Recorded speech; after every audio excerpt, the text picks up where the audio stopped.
I lost a bet to a young man, and he dared me to prove my courage by sailing out to a Class 4 island. Now, I can handle myself, but man, it ain't fun and games there. I nearly got killed by demons. You actually stepped foot on a Class 4 island? Not even. I was still approaching it by ship when this stuff that looked like spider silk started spreading round. These bug-looking demons were using the stuff to try and climb aboard my ship. Damnation! The crew cut those threads as fast as anything, and we got the hell out of there. The whole thing left me bawling. Well, I'm glad to see you made it out safely. I'd suggest not going near there again. Oh no, I wasn't planning on it. I had enough of that place to last me a lifetime.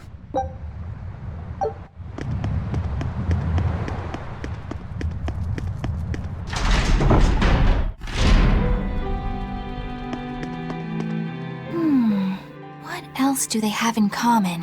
What are you up to? I'm compiling everything we know about Earth Pulse points, starting with what the ones in Ward Forest and Palamedes have in common. I'll compare those points with the ones that didn't have any Therians.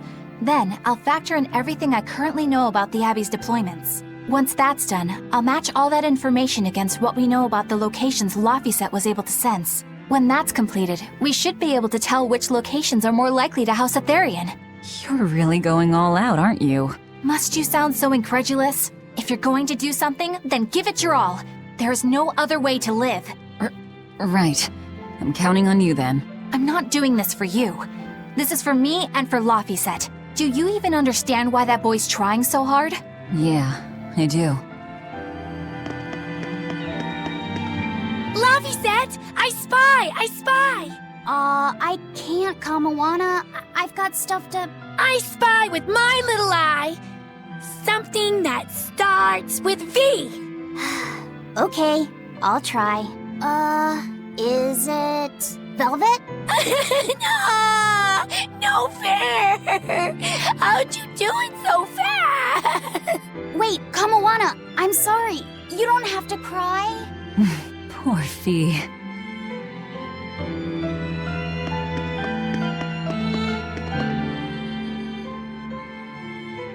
Have you been practicing your dove impression, Velvet? What? No. Now, a performer in Magilou's menagerie has to be more diligent than that. What if we're stopped at a checkpoint and the guards ask you to perform a trick?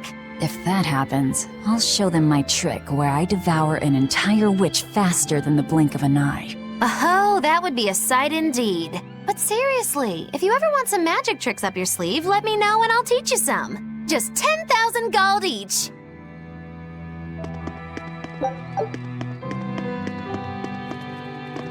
Oh, hey, Velvet. You don't mind if I give Kudogane that orichalcum you fished up, do you? Doesn't matter to me. But do you really think you can make a weapon with that? I don't know. What does the expert think? Conventionally, no, it's impossible. But when has convention ever stopped a demon? I won't argue that. We're dealing with the hardest metal in existence. But I'm ready to cast aside all doubt, to focus everything on forging my greatest creation. If anybody can do it, it's you. Good luck, Kudogane. Yeah, best of luck. If you can make Rokuro stronger, you'll be helping me out too.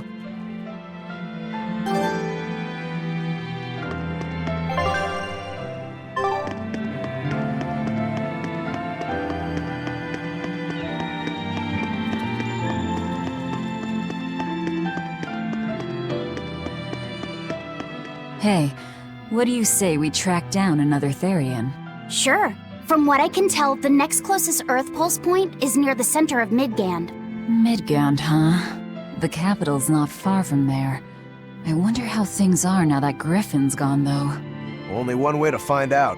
Maybe so, but Eisen's not here, you know. You're right. I haven't seen him in a while.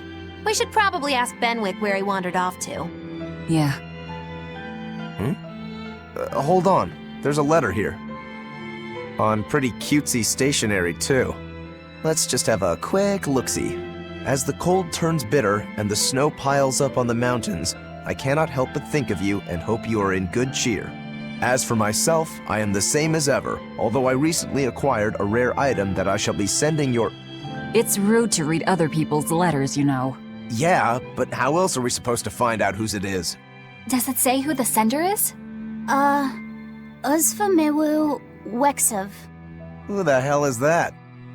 Probably someone on this island, if I had to guess. Hey! Anybody lose a letter? Do any of these folks look like the type to write a fancy letter?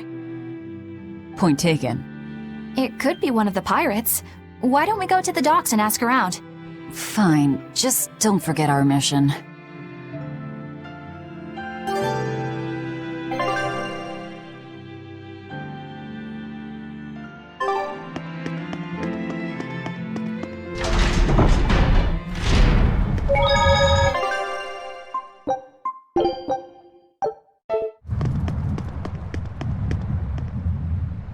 No reply this time either?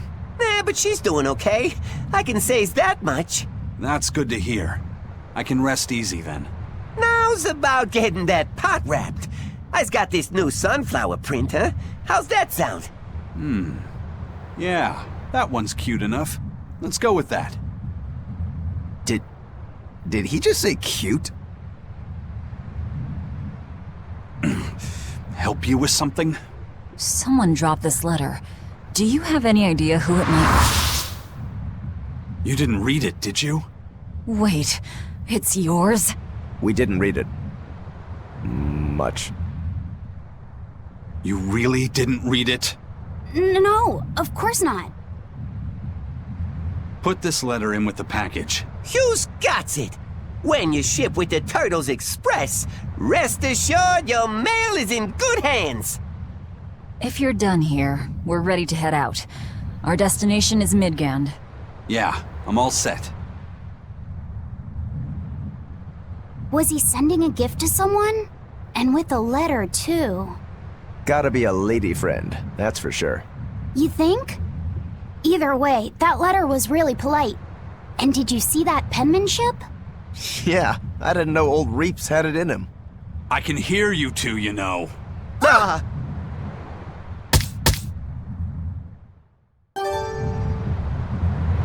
I noticed you've come up with your little name for the kid. You sure are the sentimental type, aren't you? Oh?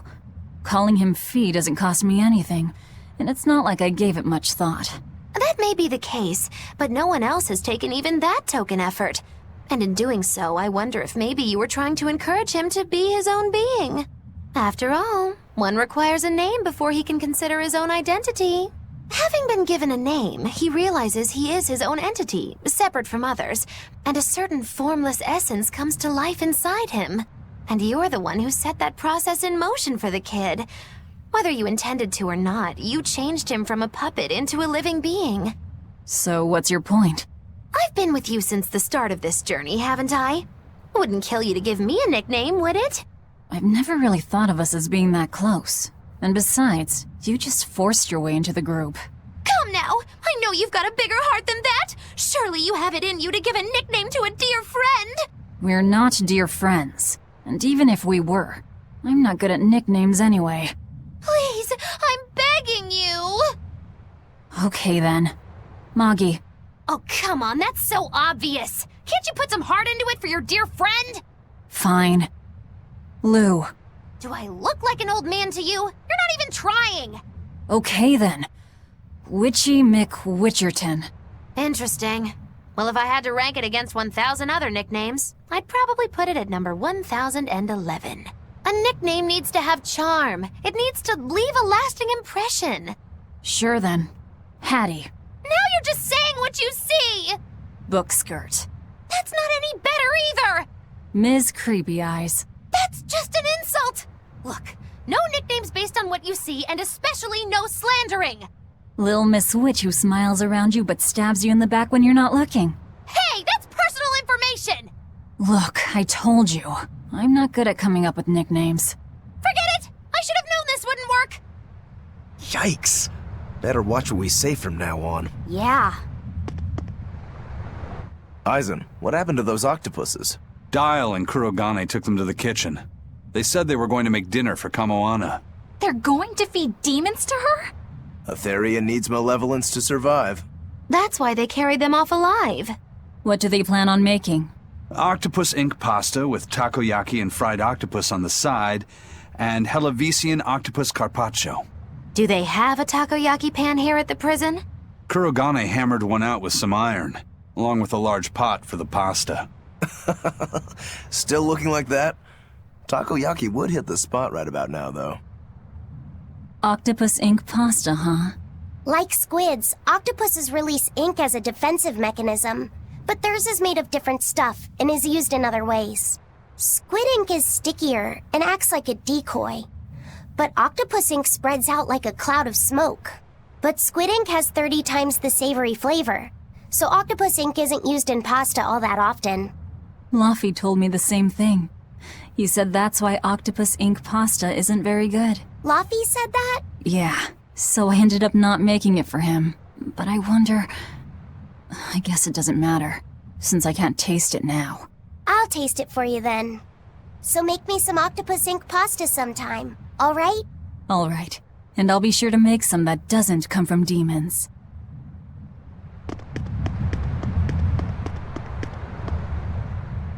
I understand why the Abbey turned this island into a prison. The waters here are filled with rapid sea currents. Make a single wrong turn of the rudder, and your ship will be capsized just like that. Not to mention the fog and all the storms that pass by. It must be nearly impossible to escape. Aye. To get on and off this island, you'd need a vast store of nautical knowledge and a skilled hand. Thanks to your curse, Eisen, we've gotten good enough to handle rough seas like this. The storm that kicked up when we made our escape was huge, and all we had were 3 novice sailors. Thinking back on it, we had some seriously good luck. Hey, who did Eisen send that letter and cooking pot to anyway? I don't want to think about it. That walloping still stings. You've got to be curious though, right? Maybe. It was serious stuff. Whoever it is must be important to him. A lover, maybe. Eisen's lover. A child wouldn't be happy with that cooking pot, and a man wouldn't want it wrapped up so pretty. A young woman with Eisen's tastes, then. He'd be bound to fall for a miraculous match like that, right? I don't know.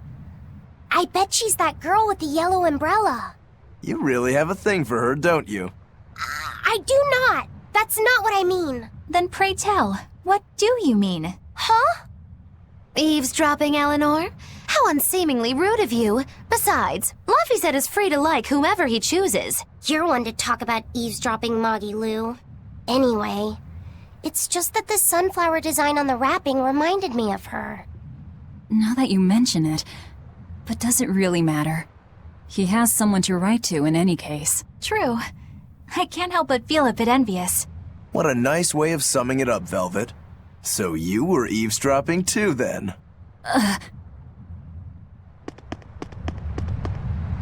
May I ask you a question? What? You're an Earth Moloch, yes? Why live on the sea when your kind sinks in water? I live on the sea because I'm an Earth Moloch. I'd be curious to hear more. Ifrid used to go on about how we should accept what we were born with. But one time he joked about the idea of a pirate who couldn't swim, and he laughed and laughed. I wanted to clobber him right then and there, but it wouldn't have changed the fact that I can't swim. I didn't want some predestined elemental affinity to control who I was. Instead, I underwent tough training to overcome it. Well, I guess that's one way to approach it. Did this training of yours bear any fruit? Well, as soon as I stepped into a river, a big flood brought down a landslide from the mountains and swallowed me up. Then, when I tried going into a lake, the seaweed suddenly multiplied and tangled around my body, nearly drowning me. And then finally, when I tried jumping into the ocean, a huge whirlpool formed with me at its very center. The Reaper's curse at play? As far as I'm concerned, my Earth affinity and my Reaper's curse aren't much different, in that they've both shackled me since I came into being. This is about pushing and challenging the constraints I was born with. So, did you eventually learn how to swim? Pretty much, yeah. As long as I never let go of my portable life preserver. Oh, huh.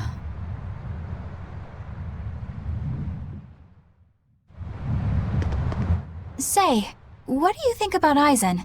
Oh, so that's the kind of guy you're into, hmm? Huh. Not what I'd expect, but... No! I just feel there's something different about him.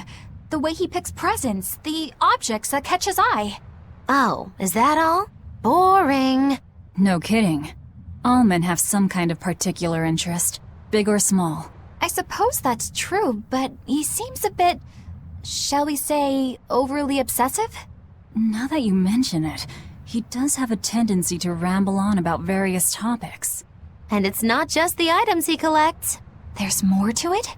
Every weekend, he eats curry for dinner, and every time we go into port, he docks at the 3rd bollard.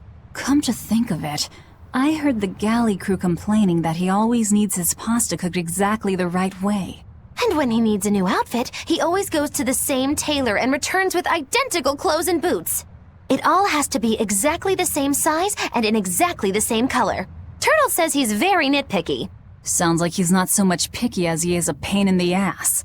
But I do see a different side of him now. I thought pirates were all rough and filthy, but it seems they can be quite meticulous. Not much of a reassessment.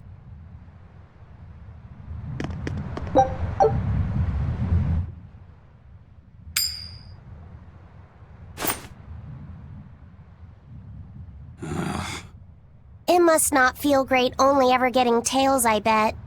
Nah, I don't really mind that much. It's way too late for me to start letting that bother me. Yeah, but wouldn't it be nice to get heads at least once? Hell, I know I'd like to see that, and I bet Laphicet here does too. Yeah, I do. Right? That's why I've brought something a little special. Ta-da! What's so special about that coin?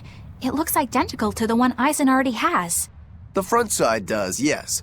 But both sides of the coin are actually heads. I had Kurogane make it for me custom. If both sides are heads, then not even the Reaper's curse can stop it. Well, yeah, but that's cheating. What's the point in getting heads if it's rigged that way? It's not cheating. It's called effort and hard work. How? If you always work hard and never give up, you'll make your own way forward. All right, I'm in. I'll get that heads for you.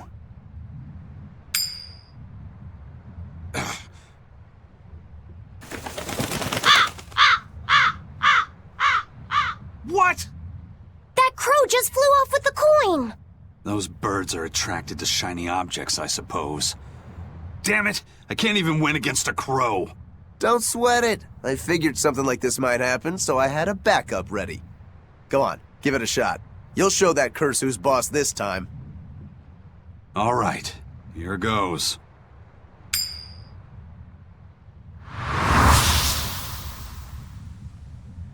I don't believe it!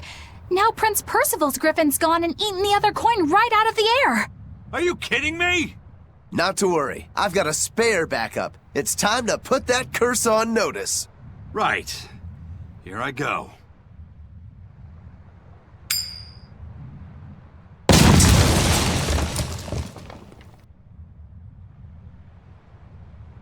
You gotta be kidding me. Reaper's curse or not, does it really have to go this far over a damn coin? It's fine, really. I had a feeling it'd turn out like this. Well, I sure didn't. Yeah, me neither. Hey, Eisen, is there, anything we can do about the Prince's hawk? Griffin, I mean. Every day, it goes out on these hunts or whatever, and brings back the weirdest stuff. It's making a real mess out of the deck. Hawk's hunt? What's the big deal? Well, yeah. At first it was bringing back good stuff like seaweed and fish, things we could cook with. Sure, I was glad for a while. But then it started to escalate. Now we're talking 150-kilo ambercants and 350-kilo killer swordfish that it's catching. That's not a bad thing, is it? It just means more to eat. It is when they're being dropped from the sky onto the deck. Especially those killer swordfish and razor-sharp bills! What if somebody gets run through by one? Can't you just warn the prince that his bird needs to be more careful? Yeah, we could, but he looks so happy watching his hawk, I'd hate to spoil it for him. Yeah, the prince looks so happy whenever Griffin is flying free. He kept grinning and asking Grocky all nice-like if he wanted to fly some more. Grocky? That's what Kamawana kept calling Griffin. She says she came up with it by combining Griffin and Hawk. This is probably the first time in the prince's life that he's tasted any freedom. His whole life, he's only done what duty dictated of him. Letting Griffin fly was his first free act. To the prince, Grocky is an extension of who he is. So what are we going to do? Nothing, really. It's not like it really hurt anybody. But it's punctured some major holes on the deck! I'm sure even the prince knows when to rein it in. Let him have a little fun. He deserves it. I don't know about all that. I'd say the prince is letting his newfound freedom get the better of him. Hey, I was just up on deck and it looks like Griffin's caught an elephant tuna this time. An elephant tuna? That's the really big tuna that can swallow a killer whale whole, right? That almost sounds like a demon to me. Yep, huge fish, gills like elephant ears. I saw it myself. From the looks of it, I wouldn't be surprised if it was a demon.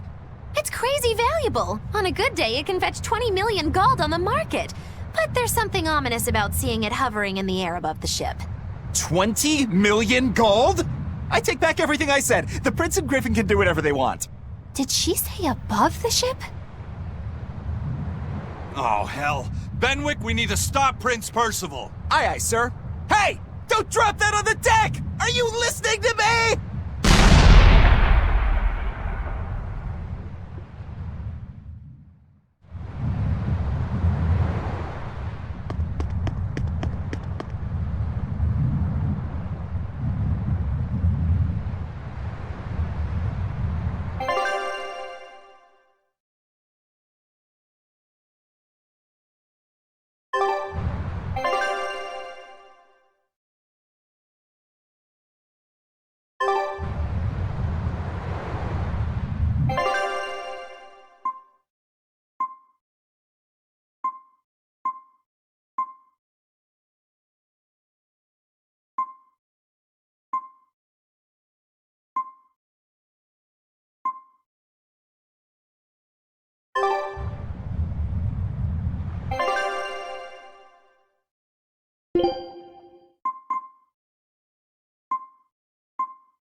The boss has given me a message for you. Says there's some sort of nasty demon running around in the Eldina Plains, to the east of Logris. She thought it might be the one you're looking for. Wasn't the Eastern Highway closed off from Logris? That was only temporary. It's back open now. If you follow the road, you'll reach Stonebury Village.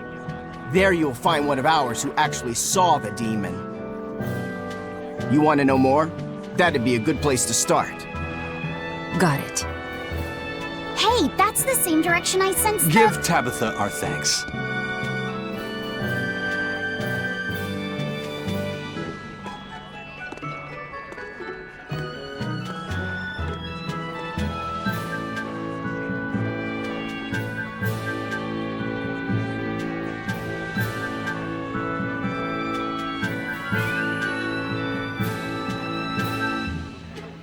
It's looking more and more like we're on the right track.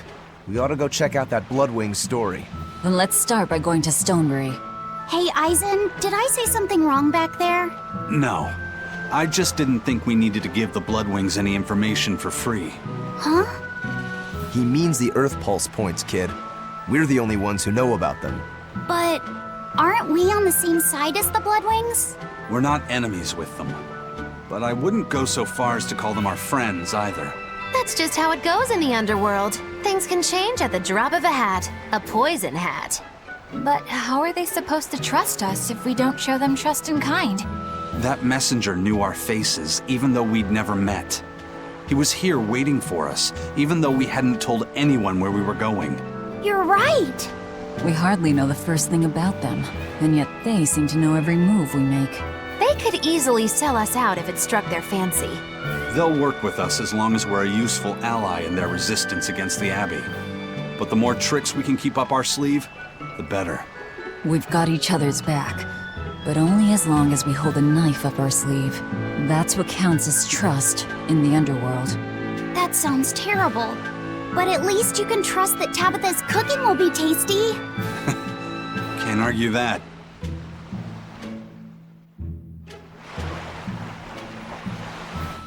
This is everyone's first time to Stonebury, right?